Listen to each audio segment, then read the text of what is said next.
आनंद हो के सभी सब्सक्राइबर्स को माँ भगवती की कृपा प्राप्त हो और होली के उपलक्ष्य में मैं ये पोस्ट डाल रहा हूँ। आपको होली की बहुत बहुत बधाई हो। माँ आप पर कृपा करें, आपके सभी कार्य सिद्ध हों, ऐसी मैं कामना करता हूँ। होली के दो रूप हैं।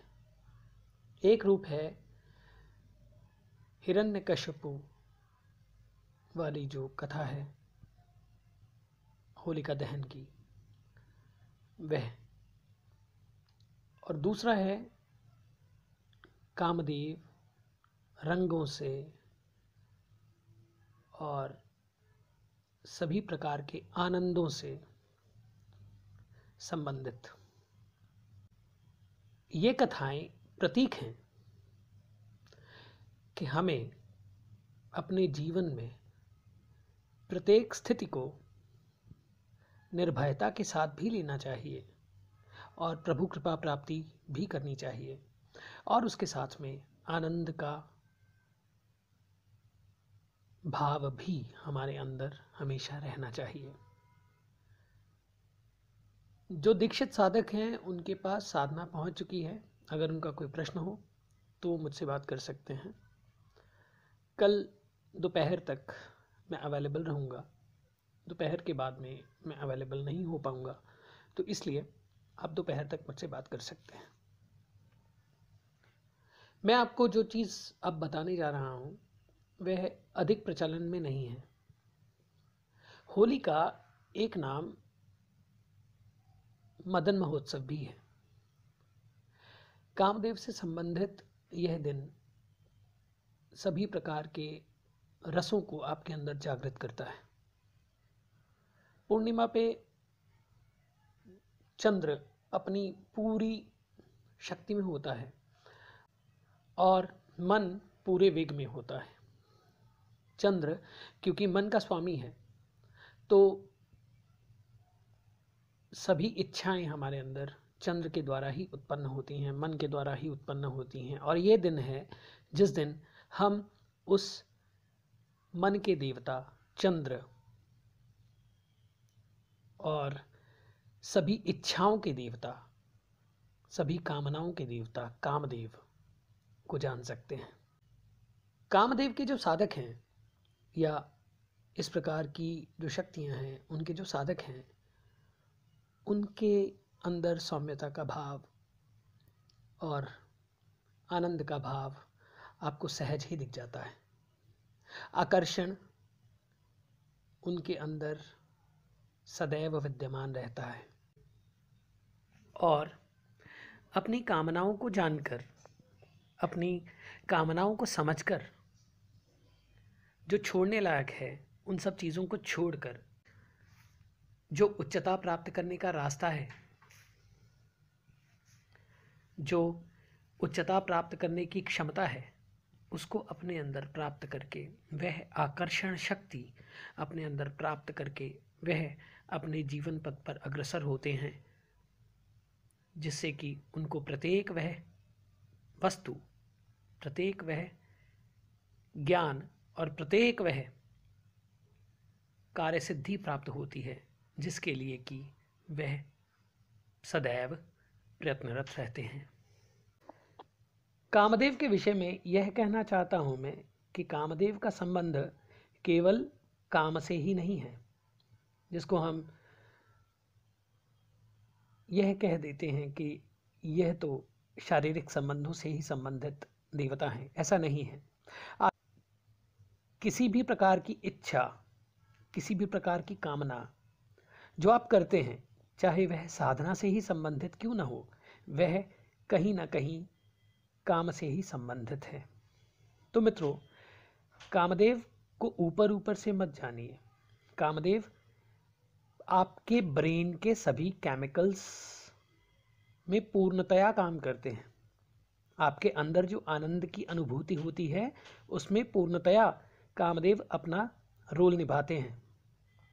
आपके अंदर जो इच्छाएं उत्पन्न होती हैं, आपके अंदर जो कामनाएं उत्पन्न होती हैं, आपके अंदर जो विरह, वैराग्य, भी उत्पन्न होता है, कहीं ना कहीं वो कामदेव से ही संबंधित हैं।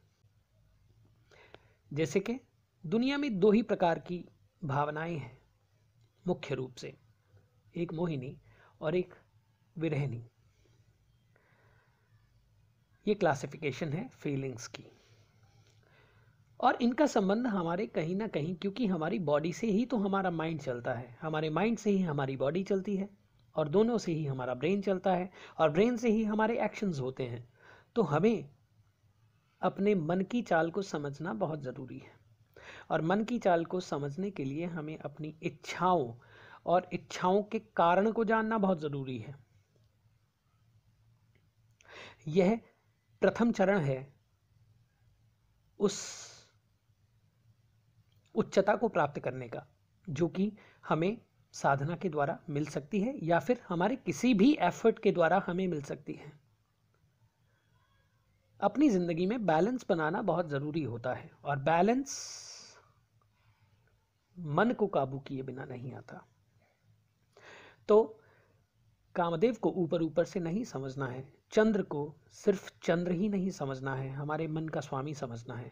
हमें अपने मन के वर्तुल को जानना होगा, परंतु अपनी इच्छाओं से भागकर हम कभी भी अपने मन के वर्तुल को नहीं जान पाएंगे। हमें उनका साक्ष्य करना है, हमें उनका साक्षात्कार करना है अपने अंदर।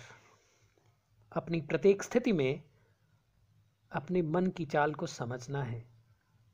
हम कैसी सिचुएशंस को डील करते हैं, कैसे सिचुएशंस को हैंडल करते हैं, किस तरह से हम अपने आप को हर सिचुएशन में स्थित कर पाते हैं, अपने आप को कंट्रोल कर पाते हैं या फिर कंट्रोल से बाहर हो पाते हैं। इसका कहीं ना कहीं कारण हमारे ब्रेन के केमिकल्स से है। हम या तो उच्चता की ओर बढ़ सकते हैं या तो नीचता की ओर। साधक को या किसी भी व्यक्ति को बीच में रहना, यह ही कला है जीवन जीने की, यह ही कला है साधना की, और यह ही कला है अपने जीवन में प्रत्येक स्थिति का आनंद उठाने की। तो आनंद को समझना है तो विरह को भी समझना होगा, मोहन को समझना है तो विरह को भी समझना होगा। हमारे मन की इच्छाओं को जानना है तो वो जो हिडन केमिकल्स हमारे ब्रेन में हैं, जो हमारे सबकॉन्शियस माइंड में हिडन थॉट्स हैं, उनको भी जानना होगा। और इसी प्रकार से हम साधना की ओर या जीवन में उच्चता की ओर अग्रसर हो सकते हैं। कोई कहता है कि मुझे प्रेम चाहिए, परंतु उससे आप अंदर से पूछ के देखिए, क्या वाकई में आपका रोम रोम उस प्रेम के लिए पुकार कर रहा है? और रोम रोम को समझने के लिए हमें अपने अंदर ज़रूर जाना पड़ता है। उस रोम रोम को समझने के लिए हमें अपने मन के वर्तुल को जानना बहुत ज़रूरी है। मन की इच्छाओं, उनकी कैपेसिटीज़ को समझना और मन के वर्तुल, आपके जीवन में आपके मन में उठ रही इच्छाओं को समझना, उनका मूल कारण जानना, आपकी सबकॉन्शियस स्टेट को पहचानना, यह ही साधना है।